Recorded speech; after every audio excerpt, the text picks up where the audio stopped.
April 14, 1912. The Titanic struck an iceberg and slipped beneath the Atlantic. It's taking more than 1,500 lives with it. For over a century, it has rested in silence on the seabed, a decaying monument to tragedy.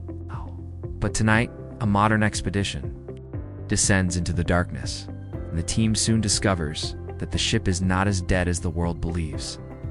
The descent begins smoothly. Inside the cramped vessel, Captain Reynolds keeps his eyes on the depth gauge. 11,000 feet, he says evenly. Comes check. Lights on. Let's make history.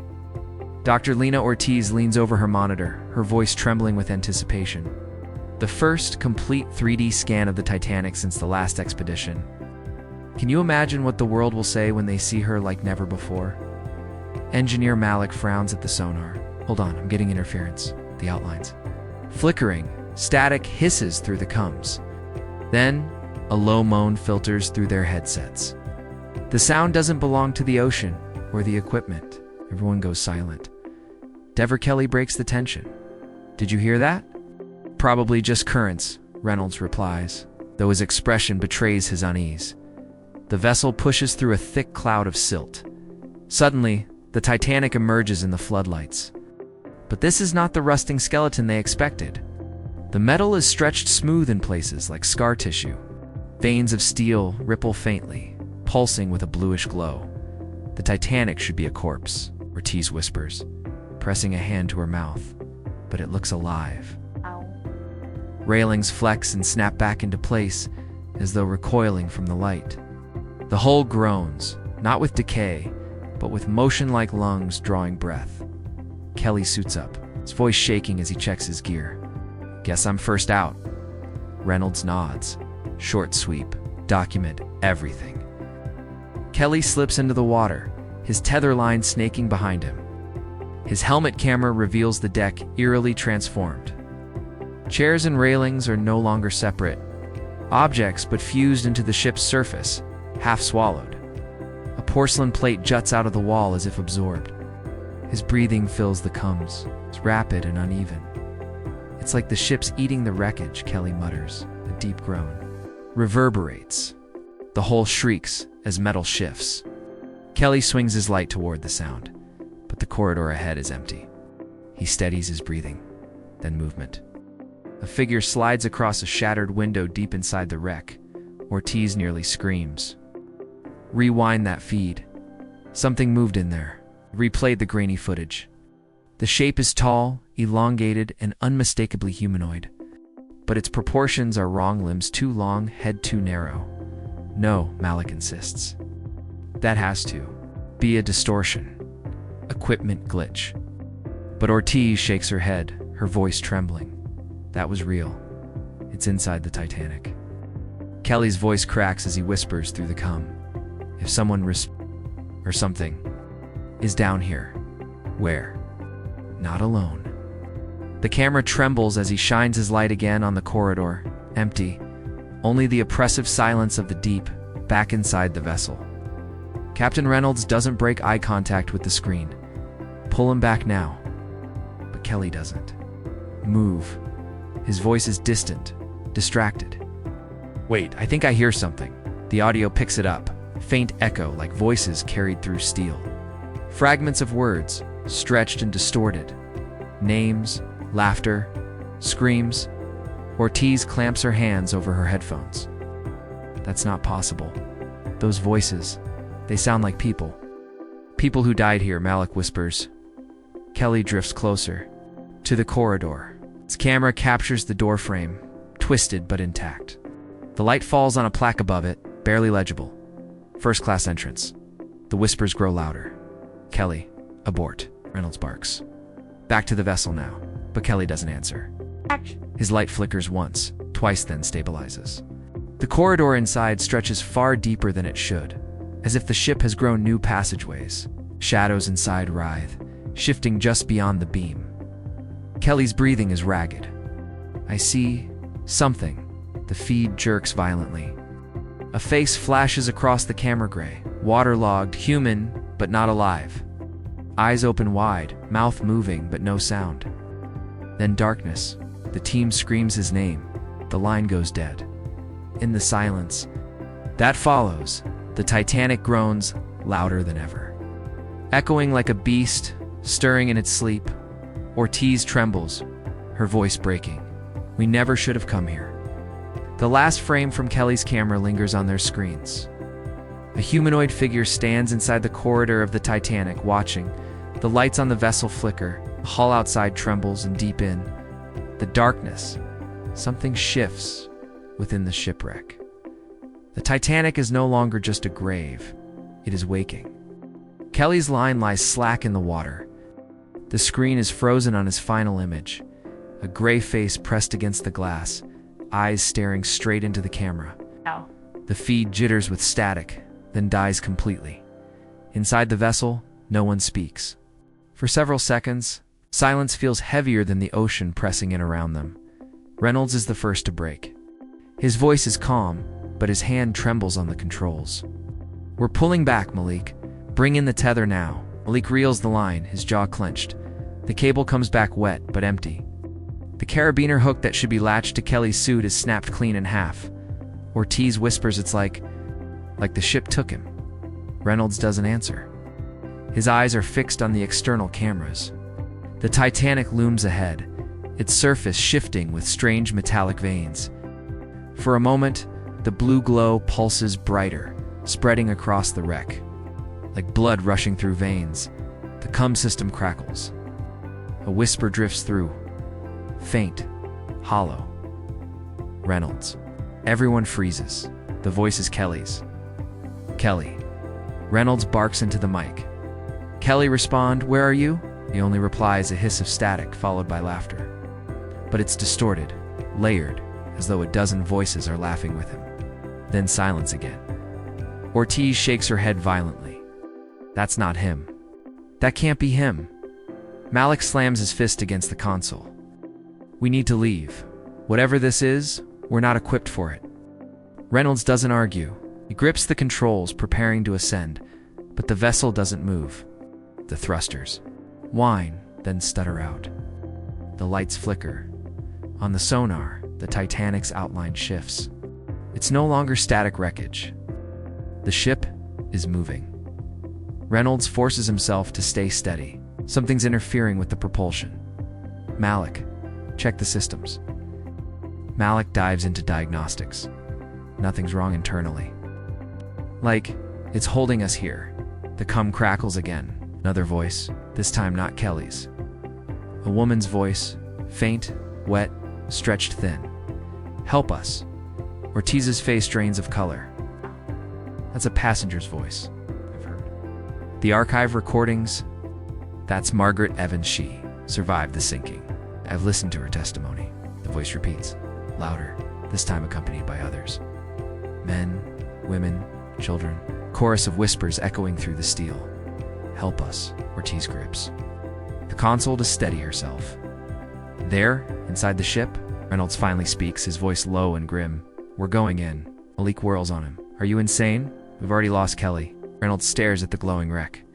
Whatever's happening, it's not just wreckage anymore. If we turn back, no one will ever know. Kelly might still be alive. Ortiz meets his gaze, terrified, but unable to look away from the ship. We need answers. The vessel approaches the gaping wound in the Titanic's side. Floodlights cut through black water, revealing a corridor beyond. The walls glisten, not with rust, but with a slick sheen, as though coated in liquid metal. They drift forward.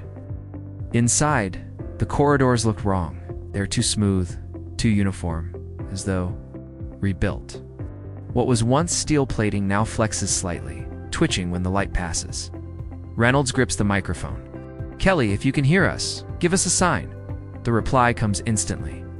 A metallic screech echoes through the corridor, followed by the unmistakable sound of footsteps slow, dragging. Ortiz clutches her headset. Something's coming. The vessel creeps further into the ship. Floodlights sweep across what looks like the first-class dining hall, but instead of collapsed beams and scattered debris, the room looks preserved. Chairs, tables, chandeliers, intact. Except they are fused into the walls, half swallowed by the pulsating steel. Ortiz gasps. It's It's feeding on the ship. It's preserving what it wants, consuming the rest. Malik shakes his head. That's impossible. Metal can't grow. Ships don't breathe. But as if to answer, the chandelier above them trembles, crystals clinking softly. The ceiling bulges downward, like a chest inhaling. The cum crackles once more. Kelly's voice again, clearer this time. Over here. The floodlights turn toward the sound. The far end of the hall stands a figure. It's Kelly's suit. He is standing upright, his helmet tilted downward. His arms hang loosely by. His sides, Ortiz cries out, "Kelly!" But when he lifts his head, his faceplate is gone. Where his face should be, there is only darkness. His chest moves with the rhythm of the walls, expanding and contracting. Reynolds grips the mic, fighting the urge to panic. "Kelly, speak to me." A voice comes out, but it's not his own. Dozens of voices layered together. Passengers. Crew, men, women, children all speaking in unison. "You should not have come here." The vessel's floodlights flicker. Behind Kelly, the walls ripple. Shapes press against the steel from inside faces, dozens of them. Eyes open, mouths moving silently.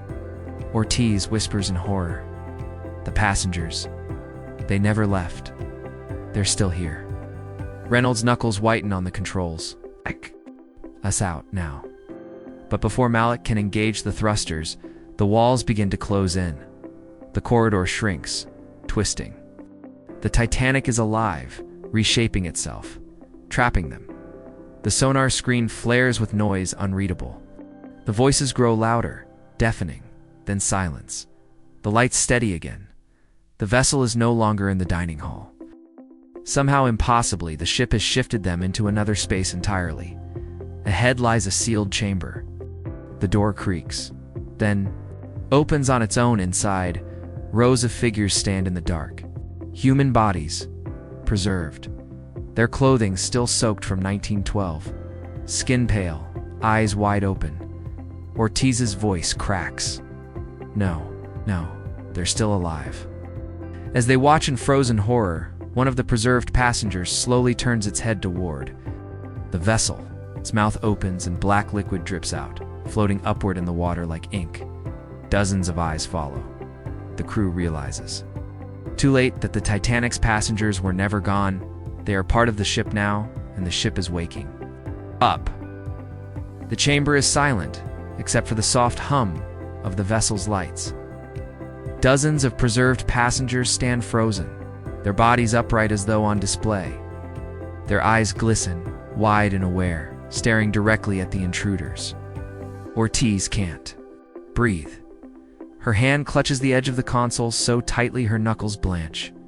They're alive. Reynolds shakes his head, refusing to accept it.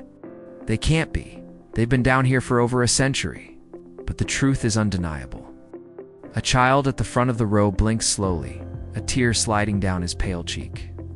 His lips part, and he exhales a stream of black liquid that coils upward, clinging to the ceiling. The others begin to follow, mouths opening, releasing the same ink-like substance. Malik gags. What the hell is that?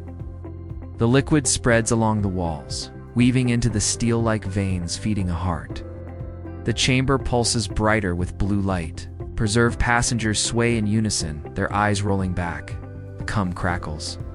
A distorted voice emerges, layered and hollow. We are the crew. We are the passengers. We are the ship. The vessel trembles. The walls around them shift, rearranging into new corridors. Reynolds grips the controls, his jaw set. We're leaving now. He pushes the thrusters. The vessel lurches forward, but the chamber seals behind them, closing like a throat-swallowing food. The only way is deeper inside. The corridors twist unnaturally, stretching farther than the Titanic ever was. The crew's sense of direction collapses. What should be familiar, the grand staircase, the promenade deck, is gone. In its place are endless tunnels, slick and breathing. Ortiz's voice shakes. This isn't the Titanic anymore. It's become something else. The walls shudder violently. Scream echoes through the comes not from outside, but from inside the vessel's speakers. Kelly's voice again, distorted, turned back. Too late. It's hungry. Malik slams the mute switch. It's not him. That thing's using his voice. But Ortiz leans closer to her headset. No. I think part of him is still alive in there. We have to. The lights snap off. Total darkness swallows them. For a moment, only the sound of their own panicked breathing fills the cabin. Faces press against the glass of the vessel's viewport, their features stretch thin across the surface. There. Mouths move silently, lips whispering words the crew can't hear. Ortiz screams. Malik recoils.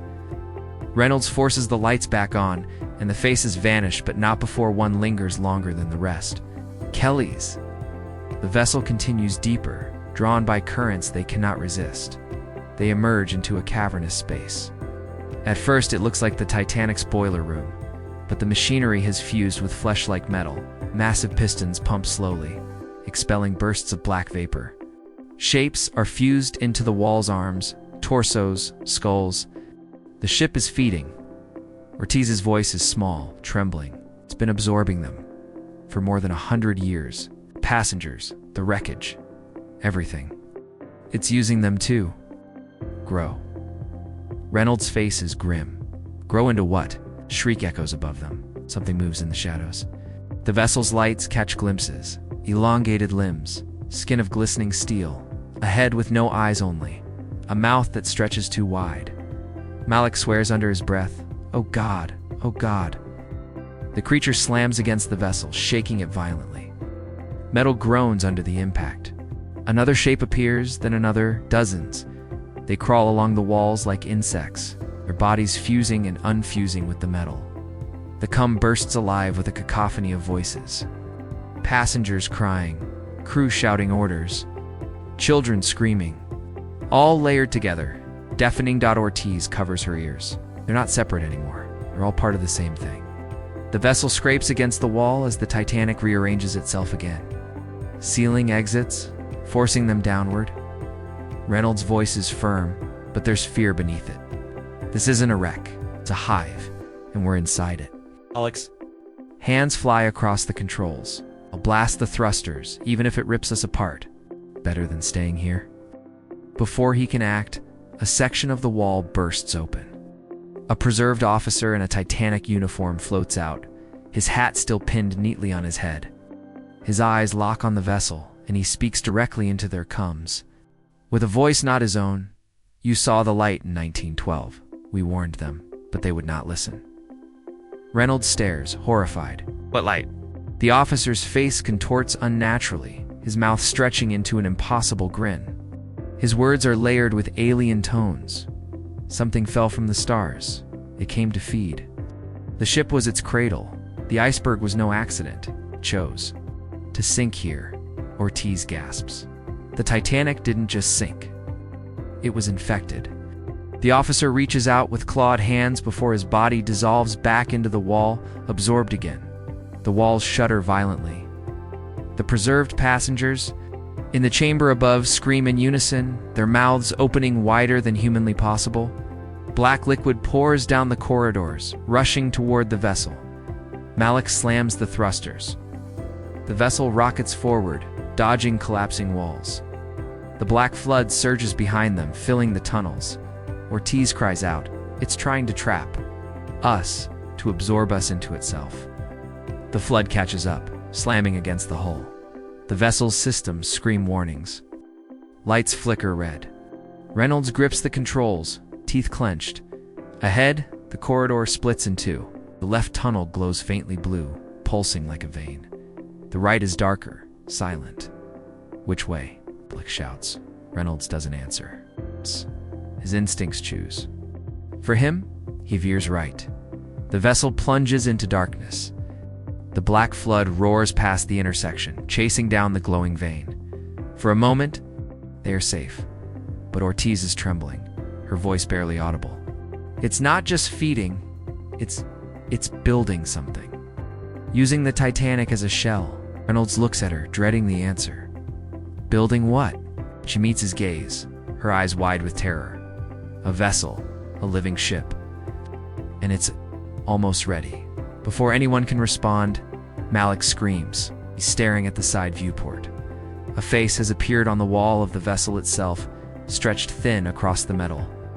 It's his own face, his own mouth, his own voice whispering back at him, "You're next." The lights die, and the Titanic groans, louder than ever as though laughing. Darkness engulfs the vessel. The only sound is the groan of steel and the frantic breathing of the crew.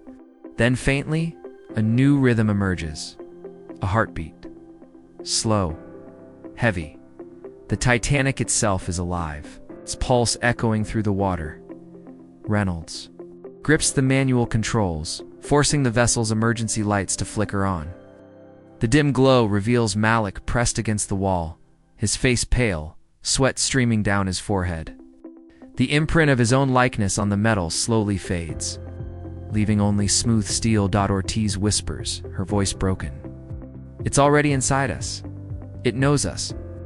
That's why it can make our faces appear. It's learning." The cum bursts alive. Voices overlap, passengers screaming, officers shouting orders, children singing. The chaos rises to a deafening roar, then cuts off with a single unified voice. We wake. The walls of the corridor ripple and open like flesh tearing. Beyond lies a vast chamber, unlike anything built by human hands. The crew stares in awe and horror. The chamber glows with an eerie blue light. At its center lies a massive structure, an alien core, throbbing like a beating heart. Titanic's beams and decks have fused around it, forming ribs of steel and bone. The preserved passengers hang suspended along the walls, connected by tendrils of black liquid. Their mouths twitch, whispering silently in rhythm with the core's pulse. Ortiz's voice trembles. It isn't a wreck at all, it's an egg. The Titanic was turned into a cocoon. Reynolds forces his gaze away from the horror. "We need to warn the surface. Get the footage out." Malik shakes his head violently. "No signal's going to get through that. That thing." Reynolds slams his fist on the console. "Then we'll record everything. If we die here, someone has to know." The vessel edges closer, cameras capturing every grotesque detail. Faces of passengers fused into the walls turn to Sue. "Watch." Some of them mouth words the crew can almost read. "Run. Leave. Too late." Suddenly, the chamber shudders. The core pulses brighter. From the far wall, something begins to emerge, a colossal shape, pulling itself free from the steel-like. A newborn tearing through its shell. It is vaguely ship-like, but wrong. Two organic ribs of steel flex like fins. The hull contracts and expands as if breathing. Massive tendrils extend outward, anchoring it to the Titanic's remains. Ortiz gasps. It's not rebuilding the Titanic. It's becoming something else. A vessel, a living vessel, ready to rise. The chamber shakes violently. Chunks of debris break free, drifting upward. Malik's eyes widen. The pressure's changing. It's moving. The whole thing is rising. Reynolds pushes the controls desperately. "We're getting out before it reaches the surface. Hold on." The thrusters roar. The vessel shoots down a corridor, scraping against walls that try to close around it. The ship groans, furious, reshaping itself to block their escape. Ortiz screams, "It's chasing us." The black liquid floods in behind them, tendrils snapping forward, grasping at the vessel. Faces appear in the glass again, hundreds of them. Mouths gaping in silent screams. Malik diverts power to the engines, his voice cracking. "Come on, come on." The vessel bursts through a narrowing passage and into open water. For a moment, there is silence. The Titanic's silhouette looms behind them, but it is no longer still. The wreck trembles, sections collapsing and reforming.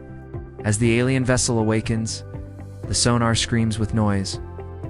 The Titanic's outline distorts, stretching upward. Reynolds stares at the screen, horror etched into his face. It's breaking free. A low rumble carries through the deep. The sound is like a ship's horn, but warped, distorted, not human. It vibrates through the water, shaking the vessel to its core. Ortiz covers her ears. It's calling to something, or announcing itself. Reynolds makes his decision. We're sending everything topside. All recordings, every second of footage. If we don't make it, at least the world will know what's coming. Hesitates. And if it reaches the surface before they're ready, Reynolds doesn't answer. He just sets the transmission to broadcast. The vessel ascends. Outside, shadows shift. For a moment, it seems like they've escaped. But then, a massive tendril lashes out from the wreck. It slams into the vessel, spinning it violently. Alarms blare. Ortiz is thrown against the console. Blood trickles from her forehead. We're not going to make it. Reynolds grits his teeth, forcing the engines to full power. The vessel tears. Free, the tendrils snapping away. But as they rise, the sonar shows the Titanic moving too. Slowly, steadily, impossibly, the great wreck is pulling itself upward. Carried by the alien life that has consumed it, Ortiz stares at the monitor, her voice breaking. It's coming back. After more than a century, it's coming back. The transmission continues. Grainy images of the glowing core, the preserved passengers, the shifting corridors, all of it is sent upward, piece by piece. A desperate warning. Inside the vessel, systems fail one by one. Lights dim, pressure alarms scream. Reynolds looks at Ortiz and Malik. His voice is quiet, resolute. If only one of us makes it, that's enough. Someone has to tell them. Malik shakes his head. You don't mean but Reynolds doesn't? Wait. He triggers the emergency release. Small escape pod detaches from the vessel, carrying Ortiz upward. Her screams echo through the cums as she pounds on the glass. No, you can't do this alone. Reynolds watches her rise, his face. Grim, someone has to survive. Someone has to warn them. The last thing Ortiz sees as the pod ascends is the Titanic itself shifting below. The alien vessel is no longer a wreck. Skeletal ribs flare outward, fins forming, lights glowing brighter. It is alive, it is awake, and it is rising her come. Crackles with Reynolds' final words. This is Captain Reynolds of the Deep Sea Expedition. The Titanic is no longer a grave. It is a vessel. It is alive, and it's coming. The signal cuts. The escape pod races upward through the crushing. Dark. For a moment, there is silence. Then, faintly from below, the sound of a ship's horn echoes through the deep. But it is not human,